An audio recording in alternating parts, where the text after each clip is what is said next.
Hello students, welcome to magnet brains Hindi. मैं लाली वर्मा बहुत बहुत स्वागत करती हूँ आप सभी का मैग्नेट ब्रेन्स के हिंदी मीडियम चैनल पर। मैग्नेट ब्रेन्स एक ऐसा प्लेटफॉर्म जो देता है आप सभी को, आप जैसे होनहार स्टूडेंट्स के लिए कक्षा 6वीं से 12वीं तक की स्कूल एजुकेशन एकदम फ्री।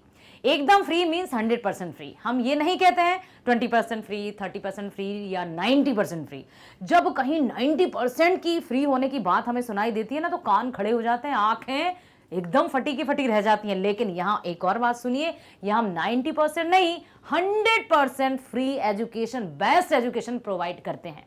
और बेस्ट एजुकेशन क्यों, ये हम नहीं कहते, ये आप कहते हैं, क्योंकि हम वही करते हैं जो आप कहते हैं, या फिर हमारी कथनी और करनी में कोई भेद नहीं है, कोई अंतर नहीं है। हम बातें बड़ी बड़ी नहीं करते हैं, हम छोटी छोटी बातों को समझने की कोशिश करते हैं। यही हमारी खासियत है। और इसी खासियत के साथ ही मैं आज उपस्थित हुई हूं एक नए पाठ के साथ, जो लिखा है हरिशंकर परसाई जी ने। पाठ आधारित है महान कथाकार, उपन्यासकार, कहानीकार, गद्य लेखन में सर्वोपरि मुंशी प्रेमचंद जी के जीवन पर आधारित। बिल्कुल मैं समझ सकती हूं आपकी दृष्टि यहां जा रही होगी एक फटे जूते पर, और आप सोच रहे होंगे ये इतना फटा जूता क्यों। पाठ का नाम है प्रेमचंद के फटे जूते। इस वीडियो में हम देखने वाले हैं कि लेखक हरिशंकर परसाई जी ने मुंशी प्रेमचंद जी के फटे जूतों पर आखिर पाठ क्यों लिखा। क्या उनके फटे जूतों को वो हम सबको दिखाकर उनका उपहास करना चाहते थे, या फिर उनके फटे जूतों की सहायता से हमें कुछ और बताना चाहते थे। यही तो आप देखेंगे इस वीडियो में। बने रहिएगा मेरे साथ शुरू से लेकर अंत तक, ताकि आप भली भांति प्रेमचंद के फटे जूतों का रहस्य समझ पाएं और लेखक हरिशंकर परसाई जी ने जो व्यंग किया है उसके पीछे का सही अर्थ समझ पाएं। जरा सा भी ध्यान हटा कि कुछ ना कुछ हो जाएगा मिस। तो एकदम से ध्यान केंद्रण के साथ फुल्ली फोकस्ड होकर मेरे साथ आइए। हम शुरू करते हैं सबसे पहले लेखक परिचय। और एक बात मैं बता दूं कि पाठ का नाम है प्रेमचंद के फटे जूते। तो अक्सर स्टूडेंट्स कंफ्यूज हो जाते हैं और क्या सोचते हैं लेखक भी प्रेमचंद है। नो, प्रेमचंद जी पर आधारित ये पाठ है, लेकिन लेखक हैं हरिशंकर परसाई जी। हरिशंकर परसाई जी व्यंग लेखन में सर्वोपरि हैं, उच्च कोटि के हैं। उन्होंने व्यंग लेखन में महारत हासिल की है। वे व्यंग लेखन में अपने आप को, या यूं कहें कि हिंदी साहित्य में व्यंग लेखन की जब भी बात की जाएगी, हरिशंकर परसाई जी का नाम सबसे पहले लिया जाएगा। ठीक है, इनका जन्म कब हुआ? मध्य प्रदेश में। हाँ, देखते हैं कहाँ इनका जन्म हुआ, कब जन्म हुआ। लेखक की हम बात कर रहे हैं। उसके बाद देखेंगे कि इन्होंने मुंशी प्रेमचंद जी जो महान कथाकार, पाठ पहला याद है आपको, क्या नाम था पाठ का? 2 बैलों की कथा। लेखक कौन थे? मुंशी प्रेमचंद जी। ये जो पाठ 6 है, इसमें लेखक हरिशंकर परसाई जी ने मुंशी प्रेमचंद जी के चरित्र या जीवन चित्रण पर आधारित ये पाठ लिखा है। ठीक है, तो सबसे पहले हम चलते हैं लेखक परिचय पर, जानते हैं हरिशंकर परसाई जी के जीवन संबंधी मुख्य पहलू। नमन करते हैं हम हमारी हिंदी साहित्य के प्रत्येक साहित्यकारों को, रचनाकारों को, निबंधकारों को, कहानीकारों को, जो भी कविताएं लिखते हैं सबको हम नमन करते हैं कि उन्होंने हिंदी को इतनी ऊंचाइयों तक पहुंचाया। देखिए, हरिशंकर परसाई जी का जन्म 22 अगस्त सन 1924 को मध्य प्रदेश के इटारसी के पास जमानी नामक ग्राम में हुआ था। हिंदी के इस यशस्वी व्यंग्यकार का निधन 10 अगस्त सन 1995 को हो गया। जन्म कब हुआ? 1924। मृत्यु कब हुई? 1995। ठीक है, 95। श्री हरिशंकर परसाई जी हिंदी के श्रेष्ठ व्यंग्य लेखक हैं। जब भी व्यंग्यकारों की चर्चा की जाती है, परसाई जी का नाम सबसे ऊपर रहता है। व्यंग्य लेखन में उन्हें प्रवीणता प्राप्त है। प्रवीणता मतलब समझते हैं, कुशलता, स्किल्ड है वो। समाज, राजनीति, धर्म आदि सभी क्षेत्रों में व्याप्त विसंगतियों को उन्होंने अपने व्यंग्य लेखन से व्यक्त किया है। उनके व्यंग्य अत्यंत चुटीले एवं प्रभावकारी होते हैं, तथा उनका उद्देश्य व्यवस्था में सुधार लाना होता है, ना कि किसी का व्यंग करके उपहास करना। उनके व्यंग में एक बहुत अच्छे से एक सच्चाई छुपी होती है, जिस पर वो पर्दाफाश करना चाहते हैं और हमारी आंखें खोलना चाहते हैं। कहते हैं ना, आंखें खुल जाएं, आंखें खोल लो, परीक्षा नजदीक आ रही है। ऐसा तो नहीं कि हम दिन में भी खड़े खड़े भी आंखें बंद किए, कहीं जा रहे हैं तब भी हम आंखें बंद किए, लेकिन फिर भी ये है ना कहावत सुनिए ना, आंखें खोल लो। आंखें खोलना मतलब सचेत हो जाना, एकदम कॉन्शियस हो जाना, अपने कार्य के प्रति पूर्ण रूप से समर्पित हो जाना। तो यहाँ पर उनकी जो भी व्यंग रचनाएं हैं उसमें उन्होंने समाज की जो व्यवस्था है उसमें सुधार लाने का ही प्रयास किया है, ना कि केवल मौज मस्ती के लिए ही उन्होंने व्यंग रचनाएं की हैं। सामयिक विषयों पर लिखी गई हरिशंकर परसाई जी की व्यंग रचनाओं में ने पाठकों को बहुत कुछ सोचने विचारने का अवसर प्रदान किया है। परसाई जी ने यद्यपि कहानियां, उपन्यास भी लिखे हैं, किंतु इन्हें सर्वाधिक प्रसिद्धि व्यंग रचनाओं से ही मिली है। उन्होंने कहानियां भी लिखी हैं, उपन्यास भी लिखे हैं, लेकिन इनकी जो प्रसिद्धि है या इनको एक अलग पहचान मिली है व्यंग लेखन से। व्यंग क्या है मैं बता देती हूँ। नहीं किसी पर हम व्यंग करते हैं, अरे भाई व्यंग मत करो, व्यंग मत कसो, तंज मत कसो, या फिर टोंटिंग मत करो, तो एक तरह से व्यंग मतलब दूसरे की कमियों को सबके सामने उजागर कर देना। लेकिन यहाँ पर जो व्यंग लेखन है जो किया है हरिशंकर परसाई जी ने, उजागर तो की है कमी, लेकिन साथ ही साथ क्या वो बताने की कोशिश कर रहे हैं, किस तरह के समाज के लोगों की मानसिकता हम सबके समक्ष लाना चाहते हैं, वो अति महत्वपूर्ण है। इसलिए मैं आपसे कह रही हूं कि ध्यान से सुनिएगा, जरा सा भी इधर उधर ध्यान हुआ तो बहुत कुछ मिस कर जाएंगे आप। ठीक है, चलिए अब चलते हैं हम आगे और देखते हैं प्रेमचंद जी। प्रेमचंद जी महान साहित्यकार, कथाकार, उपन्यासकार, सपत्नी बैठे हुए हैं, फोटो उनकी यहाँ है। हरिशंकर जी ने इसी फोटो का जिक्र किया है। आप अपनी पाठ्य पुस्तक में भी देख सकते हैं कि उनका जो जूता है, बाएं पैर का जूता फटा हुआ है, जिससे उंगली अंगूठा बाहर निकल रहा है। साथ ही साथ आप देख सकते हैं उनकी पत्नी ने भी किस तरह से पनी या धागे या कुछ भी इस तरह से बांध कर चप्पल पहनी हुई है। नाम प्रसिद्धि विश्व भर में प्रसिद्ध, लेकिन जीवन देखिए। क्या अब आप ये साफ साफ समझ रहे हैं कि प्रसिद्धि या फेमस होना या फेमस होने के लिए धन की आवश्यकता नहीं होती है, विचारों की आवश्यकता होती है, चरित्र की आवश्यकता होती है, आचरण की आवश्यकता होती है, कर्म की आवश्यकता होती है, गुणों की आवश्यकता होती है। ये प्रत्यक्ष रूप से दिखाई दे रहा है। मुंशी प्रेमचंद जी सादा जीवन, उच्च विचार में सर्वोपरि थे। उन्होंने कभी भी अपने आप को दिखावटी संस्कृति या उपभोक्तावादी संस्कृति के गुलाम तो होने ही नहीं दिया। गुलाम की तो छोड़िए, वे उस संस्कृति के इर्द गिर्द भी नहीं भटके। आप साफ तौर पर देख सकते हैं कि ये उनका ही फोटो है।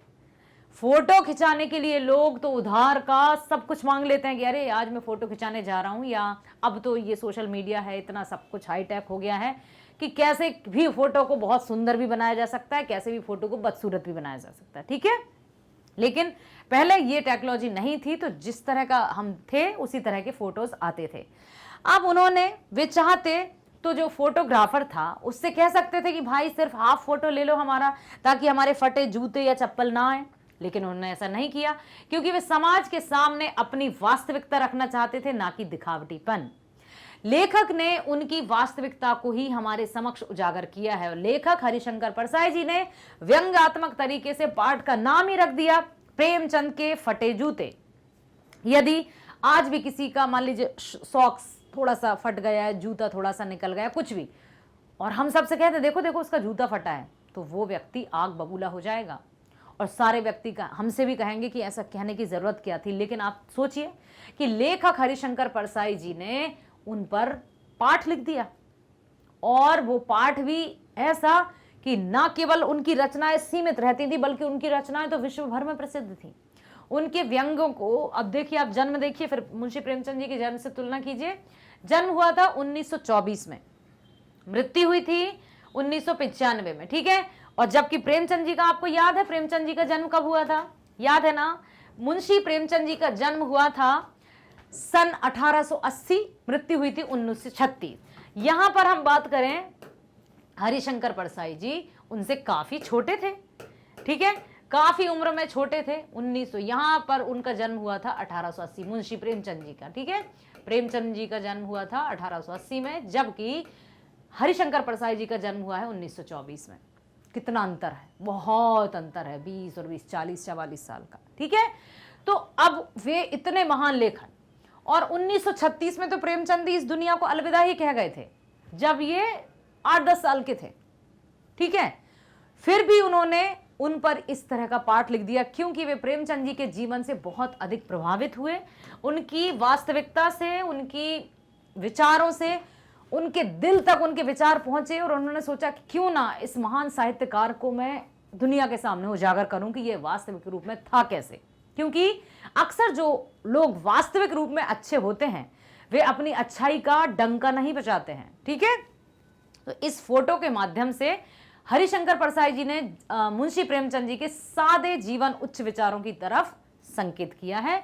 अब पढ़ते हैं और समझते हैं कि वो क्या कहना चाहते थे। परसाई जी के सामने प्रेमचंद तथा उनकी पत्नी का एक चित्र है जो अभी आपने देखा। इसमें प्रेमचंद जी धोती कुर्ता पहने हैं तथा उनके सिर पर एक टोपी है। वे बहुत दुबले पतले हैं, चेहरा बैठा हुआ है तथा हड्डियां उभरी हुई हैं। चित्र को देखने से पता चलता है कि वे निर्धनता में जी रहे हैं। देखिए, उनके पास धन दौलत नहीं थी, कोई भौतिक वस्तुओं का सुख भी नहीं था, लेकिन फिर भी वे कितने प्रसिद्ध हुए। चित्र को देखने से पता चलता है कि वे निर्धनता में जी रहे हैं। वे कैनवास के जूते पहने हैं जो बिल्कुल फट चुके हैं, जिसके कारण ढंग से बंध भी नहीं पा रहे हैं। जो उनके बंधन है ना जूते के, वो बेतरतीब बंधे हुए हैं, और बाएं पैर की उंगलियां भी दिख रही हैं। उनकी ऐसी हालत देखकर लेखक को चिंता हो रही है कि यदि उनकी मतलब प्रेमचंद जी की फोटो खिंचाते समय ऐसी हालत है तो वास्तविक जीवन में उनकी क्या हालत रही होगी। फोटो खिंचाने में भी मान लीजिए कोई जब फोटो खिंचाने जाता है तो जो घर में सबसे अच्छी ड्रेस होती है उसको पहनकर जाते हैं। तो जब फोटो खिंचाने में प्रेमचंद जी इस तरह से आए हैं तो वो वास्तविक रूप में कैसे रहते होंगे, ये उनके मस्तिष्क में प्रश्न उभरा। फिर उन्होंने सोचा कि प्रेमचंद कहीं दो तरह का जीवन जीने वाले व्यक्ति तो नहीं थे। तुरंत उनके मस्तिष्क में क्लिक हुआ कि नहीं, ये व्यक्ति दोहरा जीवन जीने वाला तो नहीं था। जो इसकी बाहर की पोशाक थी वही इसके अंदर की होगी, अर्थात जो ये बाहर से दिखते हैं वही ये अंदर से भी हैं। आपने सुना है ना कि मैं तो बिल्कुल खुली किताब हूं भाई, मैं जो हूं वो दिखाई देता है, मेरे अंदर कुछ और बाहर कुछ ऐसा नहीं है। मैं जिस तरह का व्यवहार आपसे करती हूं या करता हूं वही मैं आंतरिक रूप से भी हूं। ऐसे लोग बहुत कम होते हैं। अक्सर लोग मुखौटे पहनकर, अलग अलग चोले पहनकर किसी के सामने और, किसी के सामने और, किसी के सामने और, अपने आप को व्यक्ति कहते हैं ना, जिस तरफ हवा चली उसी तरफ रुख हो लिए। ठीक है, ऐसे व्यक्ति होते हैं कि जहां उन्हें दिखा कि कुछ लाभ है उन्हीं की जी हजूरी करने लगे। लेकिन कुछ लोग ऐसे होते हैं, सही है तो सही है, मत रखिए वास्ता तो मत रखिए, लेकिन सही है तो सही है। ठीक है, तो प्रेमचंद जी के फोटो देखकर पहले तो लेखक को लगा कि शायद ये व्यक्ति घर में क्या पहनता होगा, लेकिन तुरंत ये भी आया कि नहीं, ये दोहरा जीवन जीने वाला व्यक्ति तो नहीं लगता। इसकी जो बाहर की पोशाक है यही उसके घर की पोशाक भी होगी, अर्थात जैसा ये बाहर से दिखता है, जैसा इसका व्यवहार दिखता है वैसा ही ये आंतरिक रूप से भी होगा। ठीक है, किंतु उन्हें दिखावा पसंद नहीं था। उन्होंने कहा कि हाँ, ये व्यक्ति ऐसे हैं जिन्हें दिखावा बिल्कुल भी पसंद नहीं है, अतः उनकी घर की तथा बाहर की जिंदगी एक सी ही रही होगी। इस पर वो पहुंच गए हैं हरिशंकर परसाई जी, जीवन पर आधारित। ठीक है, फोटो में दिख रही तथा वास्तविक स्थिति में कोई अंतर नहीं रहा होगा। जो हरिशंकर परसाई जी हैं वो समझ गए, क्योंकि वे जब किसी पर उन्होंने चैप्टर लिखा तो उसके बारे में पहले अध्ययन तो किया होगा, तभी तो। आप देखते ना, किसी पर जो मूवीज बनती हैं तो उसके कैरेक्टर को हूबहू वैसा का वैसा जिया जाता है, जिसके द्वारा भी वो कैरेक्टर निभाया जाता है या प्ले किया जाता है। तो यहाँ पर मुंशी प्रेमचंद जी के जीवन पर वे आधारित व्यंग लिख रहे हैं, तो उन्होंने प्रेमचंद जी के जो भी जीवन संबंधी संपूर्ण जानकारी प्राप्त की होगी, बहुत गहराई से प्राप्त की होगी। तो वे समझ गए कि फोटो में दिख रही तथा वास्तविक स्थिति में कोई भी अंतर नहीं है, मुंशी प्रेमचंद जी जैसे दिखाई दे रहे हैं वैसे ही होंगे। तभी तो निश्चिंतता तथा लापरवाही से फोटो में बैठे हैं। उन्हें कोई चिंता नहीं कि कोई देख लेगा, मेरा जूता फटा है, कोई कुछ नहीं, आराम से संतोष का भाव लेकर बैठे हैं। वे सादा जीवन उच्च विचार रखने में ही विश्वास रखते थे, अतः गरीबी से वे दुखी नहीं थे। वे मानते थे कि हाँ, मैं जितना करता हूं मेरा पेट पलता है, और शायद यही होगा क्योंकि मेहनत करने से तो पीछे थे नहीं। ऐसा नहीं कि हाथ पर हाथ रख कर बैठे रहे, करते थे, कर्मठ थे, तभी तो आज हम उनकी रचनाएं पढ़ रहे हैं। प्रेमचंद जी के चेहरे पर एक व्यंग भरी मुस्कान देखकर लेखक परेशान है। ओहो, एक तो स्वयं उसका जूता फटा है व्यक्ति का, और एकदम सिंपल साधारण अति साधारण रूप से वो जी रहा है, और दूसरा उसकी चेहरे पर मुस्कान है, वो भी कटाक्ष भरी मुस्कान। आपको पता है ना, मुस्कुराहट के पीछे भी कई कारण होते हैं, और मुस्कुराहट के पीछे भी कई ही भाव छिपे होते हैं। बड़ों की मुस्कान या बच्चों की मुस्कान में अंतर होता है। बच्चे की मुस्कान एकदम निश्चल निश्चल पवित्र होती है, किसी के प्रति वो बदलती नहीं है, हंसा है तो मतलब हंसा है। लेकिन बड़े की मुस्कुराहट के पीछे कई कारण होते हैं, या तो किसी का उपहास उड़ाना, या कभी अपने दुख को छुपाना, या फिर व्यंग्यात्मक तरीके से हंसना, या फिर यूं ही हंसते रहना। तो यहां पर उन्होंने देखा कि उनके चेहरे पर जो मुस्कान है उसके पीछे कुछ व्यंग है। आखिर इतनी निर्धनता के साथ स्वयं व्यक्ति जी रहा है, लेकिन किस पर हंस रहा है? बड़े सोच में पड़ गए लेखक कि प्रेमचंद जी के चेहरे पर एक व्यंग भरी मुस्कान देखकर लेखक परेशान हो गए कि आखिर इस व्यक्ति के चेहरे पर व्यंग भरी मुस्कान क्यों है। वे सोचते हैं कि प्रेमचंद ने फटे जूतों में फोटो खिंचवाने से मना क्यों नहीं किया। फिर लेखक को लगा कि शायद उनकी पत्नी ने जोर दिया होगा, इसलिए उन्होंने फटे जूते में ही फोटो खिंचवा लिया होगा। लेखक प्रेमचंद की इस दुर्दशा पर रोना चाहते हैं, किंतु उनकी आंखों के दर्द भरे व्यंग ने उन्हें रोने से रोक दिया। आप सोचिए, लेखक को लगा कि बेचारे किस तरह से अपना जीवन जीते हैं। लेखक रोना चाहते थे, लेकिन तुरंत ही उनकी दृष्टि थी उनके चेहरे पर गई। जो मुस्कुराहट थी वो समाज की तरफ इशारा कर रही थी, और वो भी व्यंग्यात्मक थी। ठीक है, अब लेखक नहीं रो पाए कि मैं इस पर क्या रो, ये तो मुझ पर ही हंस रहा है। आखिर क्यों हंस रहा है ये मुझ पर? कहते ना कि यदि शत्रु को परास्त करना हो तो उसके सामने बस हंसते रहिए। कोई तीर, कोई तलवार, कोई हथियार, कोई औजार सामने वाले शत्रु को नहीं हरा सकता। हरा सकती है आपकी एक मुस्कान। आप अपने शत्रुओं के सामने, या जो भी आपसे कहते ना ये तो जल रहा है, ये तो भुन रहा है, यदि आप हंसते खिलखिलाते रहेंगे वो वैसे ही परास्त हो जाएगा, वैसे ही हार जाएगा।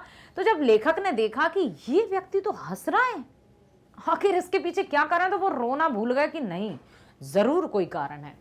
लेखक सोचते हैं कि लोग फोटो खिंचवाने के लिए तो जूते, कपड़े, यहां तक कि बीबी भी उधार मांग लेते हैं। फिर प्रेमचंद ने किसी जूते क्यों नहीं मांगे किसी से? फोटो खिंचवाने जा ही रहे थे तो किसी से उधार मांग लेते, जूते नहीं मांगे। लेखक कहते हैं कि लोग तो इत्र लगाकर फोटो खिंचवाते हैं जिससे फोटो में खुशबू आ जाए।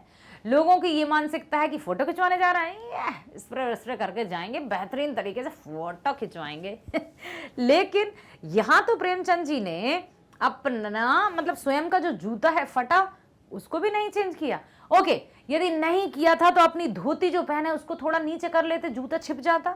ऐसा भी नहीं किया, आराम से दिखा रहे हैं, ऊपर से हंस भी रहे हैं। लेखक कहते हैं कि मेरा भी तो जूता फट गया है, किंतु वह ऊपर से तो ठीक है। मैं पर्दे का पूरी तरह से ध्यान रखता हूं।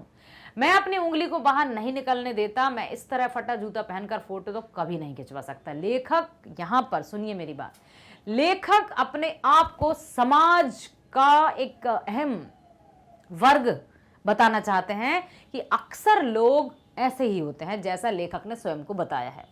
लेखक यहां पर अपने आप को सेंटर या केंद्र बिंदु रखकर यह हमें जताने की कोशिश कर रहे हैं कि समाज में इस तरह के व्यक्ति रहते हैं कि दिखावा कुछ और है, होते कुछ और हैं।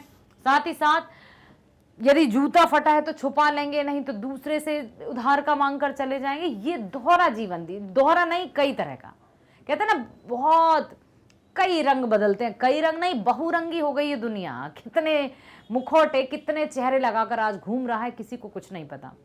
पहले यदि हम राक्षसों की बात करें, दशन रावण की बात करें, पहले के जो राक्षस थे वो दिखते थे बड़े बड़े दांत, सींग, ऐसे लोग डर जाते थे कि अरे चलो भागो भागो। लेकिन आज का मनुष्य, किसके मन में राक्षस है, किसके मन में किसके लिए क्या छुपा है, कुछ पता नहीं चलता। मुखौटे लगाकर घूम रहा है। ठीक है, अब यहाँ कह रहे हैं कि मैं अपनी उंगली को बाहर नहीं निकलने देता। मैं इस तरह का फटा जूता पहनकर फोटो तो कभी नहीं खिंचवा सकता, उन्होंने ये भी कहा। साथ ही साथ लेखक प्रेमचंद की व्यंग भरी मुस्कान देखकर आश्चर्यचकित हैं कि आखिर ये व्यक्ति क्यों मुस्कुरा रहा है, इसकी व्यंग मुस्कान के पीछे क्या कारण है। खुद तो अपने आप को देख नहीं रहा है, अपने आप पर ध्यान ही नहीं दे रहा, चेहरे पर संतोष है, लेकिन मुस्कान में व्यंग है, और वो मुस्कान समाज के ऊपर है, समाज पर व्यंग कर रहा है। आखिर क्यों? वे सोच रहे हैं कि इस व्यंग भरी मुस्कान का आखिर क्या मतलब हो सकता है। क्या उनके साथ कोई हादसा हो गया है, या होरी का गोदान हो गया? होरी गोदान। गोदान मुंशी प्रेमचंद जी का बहुप्रसिद्ध, मतलब कहें कि सबसे प्रसिद्ध उपन्यास है, जिसमें होरी मेन कैरेक्टर है। ठीक है, गोदान, गऊ का दान। तो यहां पर उन्होंने यही है कि क्या यह होरी का गोदान हो गया, क्यों आखिर ये हंस रहे हैं? या हल्कू किसान के खेत को नील गायों ने चर लिया है, या माधो ने अपनी पत्नी के कफन को बेचकर शराब पी ली है। ये कुछ उन्होंने अपने उपन्यासों का जिक्र किया है कि किस तरह से पूस की रात भी उनकी कहानी थी। और भी कई उपन्यास और भी कई कथाएं उनकी, जिसमें एक कैरेक्टर रहता है, वो बिल्कुल पूस की रात में वहाँ रात भर सोता है और फिर क्या होता है। उसके बाद एक रहते हैं ये हल्कू, वो अपनी कफन, अपनी पत्नी के कफन के लिए लोगों से भीख मांगते हैं, और जब कफन के लिए पैसे एकत्रित होते हैं तो उन पैसों का भी वो शराब पी लेते हैं। कुछ इस तरह के लोग भी हैं। तो लेखक यही सोच रहे हैं कि आखिर क्या हुआ, क्यों इनके चेहरे पर व्यंग मुस्कान है, आखिर किस तरह से ये क्यों हंस रहे हैं। या महाजन के तकादे से बचने के लिए प्रेमचंद को लंबा चक्कर काटकर घर जाना पड़ा है, जिससे उनका जूता घिस गया। बहुत सारे अनुमान लगाए जा रहे हैं लेखक, और ये बताने का प्रयास कर रहे हैं कि आखिर इस व्यक्ति के हंसने के पीछे क्या कारण है, मुझे तो पता करना है। लेखक को याद आता है कि ईश्वर भक्त संत कवि कुंभन दास का जूता भी फतेहपुर सीकरी आने जाने से घिस गया था। कवि कुंभन दास का नाम आपने और भी सुना होगा। अचानक लेखक को समझ आया, लिखते लिखते अचानक क्लिक हुआ, ओहो, कि प्रेमचंद का जूता लंबा चक्कर काटने से नहीं फटा, बल्कि वे सारे जीवन किसी कठोर वस्तु को ठोकर मारते रहे होंगे। अब सुनिए यहाँ पर कि वो कठोर वस्तु क्या थी जिसको प्रेमचंद जी ठोकर मारते रहे। ऐसी कौन सी बातें थी जिनको वो अपनी जूतियों की नोक पर रखे रहे, इसलिए उनका आगे का जूता फटा। उनका तलवा, सोल एकदम बहुत सही है, उनके जो तलवा है, सोल, उसमें कोई छेद वेद नहीं हुए, उनके पैरों को कोई नुकसान नहीं हो रहा है, उनके जूते फटे हैं तब भी। ऊपर का फटा है ना, क्योंकि वो ठोकर मारते रहे। किसको? किसी कठोर वस्तु को। कठोर वस्तु यहां किसकी तरफ है? ऐसी रूढ़िवादियां, ऐसे उच्च वर्ग के द्वारा जो लाए जाते हैं कुछ नियम कि ऐसा नहीं, ऐसा करना चाहिए, भ्रष्टाचार, रिश्वतखोरी और भी कई प्रताड़नाएं, निम्न वर्ग को कमजोर समझना, उनको तुच्छ समझना, ऐसी, तो इनको वो ठोकर मारते रहे बिल्कुल। और आपने जीवन परिचय देखा था ना मुंशी प्रेमचंद जी का, कि उन्होंने सरकारी नौकरी से भी त्याग पत्र दे दिया था, क्योंकि वे किसी की गुलामी करना पसंद नहीं करते थे। इसीलिए रास्ते में पड़ने वाले टीले से बचकर निकलने के बजाय वे उसे ठोकर मारते रहे होंगे, और इसी कारण उनका जूता फट गया। अब आती है बात रास्ते का टीला। रास्ते के टीले से बचकर निकलने के बजाय जैसा आम व्यक्ति करते हैं कि कुछ देख रहे हैं कि हाँ ये बुरा हो रहा है, हमें क्या, हमारा तो नहीं हो रहा, चलो निकल जाते हैं। किसी के साथ कुछ अनहोनी या कुछ ऐसा घटित हो रहा है जो नहीं होना चाहिए, लेकिन हमने देखा ही नहीं, हमें क्या मतलब, हमारे साथ थोड़ी हो रहा है, तो हम या जो सामान्य जन है वो उस टीले को बचकर निकल जाते हैं। टीला मतलब बुराइयों की ओर, कुरीतियों की ओर। वहीं प्रेमचंद जी ने उस कुरीति को ठोकर मारी, उसके साथ ताकत से, अपनी आत्मबल से उसका मुकाबला किया, इसीलिए उनका जूता फट गया है। और एक बात यहां पर कि उन्होंने जूते की नोक पर रखा है उन सबको, किसी की गुलामी बिल्कुल भी सहन नहीं की उन्होंने, उन्हें समझौता करना पसंद नहीं है। जिस प्रकार होरी अपना नेम धर्म नहीं छोड़ पाए, या फिर नेम धर्म उनके लिए मुक्ति का साधन था, ठीक उसी तरह से मुंशी प्रेमचंद जी की जितनी भी रचनाएं हैं वो वास्तविक जीवन पर आधारित हैं। लेखक मानते हैं कि प्रेमचंद की उंगली किसी घृणित वस्तु की ओर संकेत कर रही है। देखिए यहां पर आती है घृणित वस्तु, सुनिए ध्यान से। जब भी कोई घृणित वस्तु होती है तो क्या हम उसको इस तरह से छूकर देखते हैं कि देखो ये वस्तु कितनी गंदी है, ऐसे, या हम कहते हैं छी देखो वो कितनी गंदी, पैर की उंगली से इशारा करते हैं कि देखो देखो वो। या फिर दूसरी तरफ ये भी प्रश्न मैं आपसे करूंगी, क्या कोई अच्छी वस्तु की तरफ हम पैर से इशारा करते हैं? नहीं, नहीं करते ना।